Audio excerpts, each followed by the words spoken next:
Olá pessoal, tudo bem? Hoje vamos falar sobre os principais ativos de renda variável. Eu vou focar principalmente nas ações e nos fundos imobiliários, mas falarei um pouco também sobre outros ativos mais especulativos. Primeiramente, vamos definir o que vem a ser uma ação. A ação é a menor fração de uma empresa, ou seja, ao comprar uma ação, você se torna sócio dessa empresa e passa a ter o direito de receber parte do lucro. Uma ação pode ser ordinária ou preferencial. O que isso quer dizer? A ordinária, você tem direito a votar na Assembleia, enquanto a preferencial, você tem direito a ter preferência no recebimento de dividendos. Hoje em dia, boa parte das ações negociadas no mercado pertencem ao novo mercado, que é um nível mais alto de governança corporativa e que dessa maneira só possuem ação ordinária. Pois bem, ao adquirir uma ação e se tornar sócio da empresa, você estará exposto à volatilidade e risco de mercado. Isso se dá porque a negociação das ações são feitas em ambiente de bolsa de valores, que funciona como se fosse um mercado. Um investidor, que possui as suas ações, resolve vender para outro que tem interesse em comprar. E nesse momento, quando os preços se encontram, acontece a negociação. Nós vamos ter uma aula específica mostrando como você, através do seu celular ou do seu computador, você entra no home broker, você escolhe a ação, escolhe o preço e faz a compra propriamente dita. Isso acontece no mercado secundário, quando um investidor vende para o outro, no ambiente de bolsa de valores. Falaremos mais sobre isso mais adiante. Pois bem, as empresas, elas buscam lucro, elas querem crescer. O objetivo principal de qualquer empresa é esse. É ter lucro e se desenvolver e crescer cada vez mais. Só que muitas vezes ela precisa de dinheiro. Como uma empresa vai crescer e vai gerar lucro se ela não tem dinheiro para aumentar sua produção, ou para criar uma nova planta, ou para adquirir algum concorrente? Pois bem, a empresa tem duas opções. Uma opção é utilizar de capital próprio. O dono da empresa, o empresário, ele pega o seu próprio dinheiro, compra o terreno, faz uma fábrica nova, aumenta a produção e aumenta o seu lucro consequentemente. Outra opção é contar com capital de terceiros. Ao optar por não utilizar seu próprio capital e utilizar capital de terceiros, o empresário tem duas opções. A primeira opção é um empréstimo. Ele pode ir no banco, pegar um empréstimo de 1 milhão, 2 milhões, fazer a sua nova fábrica, aumentar a sua produção, vender mais e ganhar mais lucro. Todavia, ele vai ter um empréstimo para pagar, ele vai ter um passivo. E muitas vezes, o empresário não tem esse interesse, ele não quer endividar a empresa. Então, qual é a outra opção? A outra opção é buscar novos sócios, é fazer uma oferta pública, conhecida como IPO. Funciona mais ou menos assim. Um empresário, uma fábrica de sapatos, por exemplo, ele acredita que ele tem condição de vender muito mais. Mas para isso ele precisa de dinheiro para fazer uma nova fábrica, aumentar sua produção e vender e aumentar seus lucros. Só que ele não tem capital próprio, ou ele não tem interesse em pegar empréstimo bancário. Então o que ele faz? Ele abre o capital da empresa para novos investidores. Pessoas que acreditam no negócio dele, que queiram se tornar sócios, compram uma parte das ações e, com isso, a empresa passa a ter caixa suficiente para poder aumentar sua produção e, consequentemente, aumentar seu lucro. E para o investidor, para a pessoa física que está pensando em investir seu recurso para ter uma boa rentabilidade, qual é o motivo? Por que ele pensa em investir em ações? Eu acabei de dar a resposta, justamente para obter um lucro maior do que ele teria caso investisse em renda fixa. Então, eu como investidor, eu acredito que aquela empresa específica, ela vai crescer, ela vai ter cada vez mais lucro, e eu quero me tornar sócio dessa empresa. Então eu compro as ações dessa empresa e fico recebendo parte dos lucros proporcionalmente à quantidade de ações que eu comprei. Se eu comprei 1% das ações de determinada empresa, toda vez que ela tiver lucro e que ela distribuir o lucro entre os sócios, eu vou receber 1% desse lucro. Então, quando a gente investe em ações, é justamente para ganhar mais dinheiro que na renda fixa, porque a gente acredita que a empresa vai ter lucros crescentes e que isso vai ser interessante para a gente como investidor. E existem vários tipos de ações. Existem ações chamadas blue chips, que são as grandes empresas, como Petrobras, Vale, Itaú, por exemplo. Existem as ações small caps, que são as empresas menores, que têm maior potencial de crescimento, mas também têm muito mais risco. Existem as ações que têm a característica de pagar bastante dividendos, são empresas maduras, são empresas que não precisam mais crescer, então que boa parte do seu lucro são distribuídos entre os sócios. Existem as empresas defensivas, que são aquelas empresas que têm um beta menor do que 1, né? Que tem baixa volatilidade, ou seja, que quando a bolsa sobe ela vai subir pouco, mas quando a bolsa cai ela também vai cair menos, então são ações consideradas defensivas. Existem as penny stocks, que são ações que valem muito pouco, que valem alguns centavos ou poucos reais, então alguns investidores mais especulativos escolhem esse tipo de ação. Tecnicamente não é recomendado. E existem também as ações de turnaround, que são ações que estão passando por mau momento, né? Que são ações que estão em recuperação judicial ou que estão num cenário negativo, mas que estão com preço muito barato e alguns investidores acreditam que ela possa reverter esse quadro. Então, eles fazem essa aposta de risco. E como que é possível ganhar dinheiro com as ações, né? Existem duas maneiras clássicas de se ganhar dinheiro com ações. Uma delas é comprando por um preço e vendendo por um preço mais caro. Esse é o ganho de capital, é quando a gente compra por R$100, como no exemplo, e vende por 150, obteve um ganho de R$50. Esse ganho, vale lembrar que se for acima de R$20 mil, ele é tributado em 15%. Né? Se a venda total das ações superar R$20 mil no mês, ele é tributado em 15%.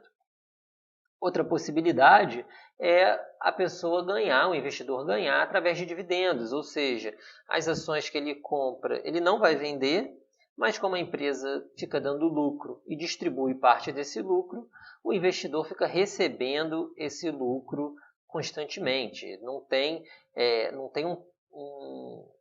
um prazo fixo. Tem empresas que pagam dividendos mensalmente, tem empresas que pagam trimestralmente, outras anualmente, né? Vale lembrar que empresas que têm prejuízo não pagam dividendos, uma vez que dividendo é o lucro. Então, tem vários investidores que priorizam o dividendo, são investidores da estratégia do buy and hold, né? Investidores de longo prazo que não querem vender. A gente também vai falar mais disso nas próximas aulas. Mas o dividendos é uma alternativa muito interessante, principalmente para quem busca renda passiva. Então, como eu bem falei, né, se a empresa deu lucro, ela tem que dividir entre os sócios esse lucro. E o acionista, como sócio, vai estar recebendo lá os seus dividendos. Se for um pequeno investidor, o dividendo vai ser pequeno, mas é assim que começa. E esse dividendo pode ser reinvestido em novas ações. Então, você acaba que compra 100 ações de uma empresa, quando recebe o dividendo, dá para comprar mais 2 ou 3. Se você fizer isso todas as vezes que a empresa pagar dividendos, aquelas 100 ações que você comprou acaba que se transforma em 103, 106, 110, 120 e no longo prazo você passa a ter uma quantidade bem maior de ações. Outra alternativa que vem ganhando bastante mercado nos últimos anos são os fundos imobiliários, né? O que vem a ser os fundos imobiliários? Os fundos imobiliários é uma modalidade muito interessante e que vem ganhando muito espaço nos últimos anos. O fundo imobiliário funciona mais ou menos assim. Vamos supor que eu seja o gestor de um fundo imobiliário. Então eu quero comprar um prédio comercial lá na Faria Lima que custa R$200 milhões. Vocês, como investidores, não têm R$200 milhões para comprar um prédio. Então o que eu faço? Eu pego 1.000 de um, 10 mil do outro, 50 mil do outro, junto aquele monte de investidor, consigo os 200 milhões que eu preciso, né? Compro o prédio comercial, distribuo as cotas proporcionalmente para cada um dos investidores, né? Quem pagou mais vai ter mais cotas, e alugo esse prédio comercial para uma grande empresa. Todo mês, ao receber o aluguel, eu faço a distribuição entre os meus cotistas de maneira proporcional ao número de cotas que cada um proporciona, que cada um possui, né, no caso. Então, é uma ótima possibilidade para o investidor com pouco capital conseguir comprar um imóvel, vamos dizer assim, né? E os principais segmentos, os mais usuais no nosso mercado atualmente, são o segmento de shopping, galpões logísticos, lajes corporativas, títulos de dívidas imobiliárias, fundo de fundos, agências bancárias, escolas, hospitais, residências, ou seja, tem imóvel para todos os gostos.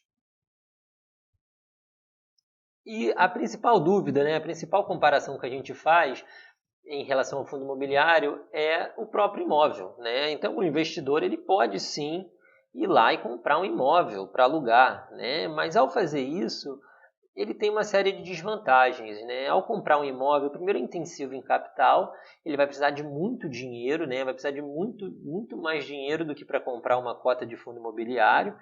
Segundo, ele vai ter muito mais trabalho, né? Porque você gerir um imóvel é complicado, você precisa escolher o imóvel, você precisa fazer uma gestão, se tiver um vazamento, se tiver algum problema, é preciso fazer o reparo.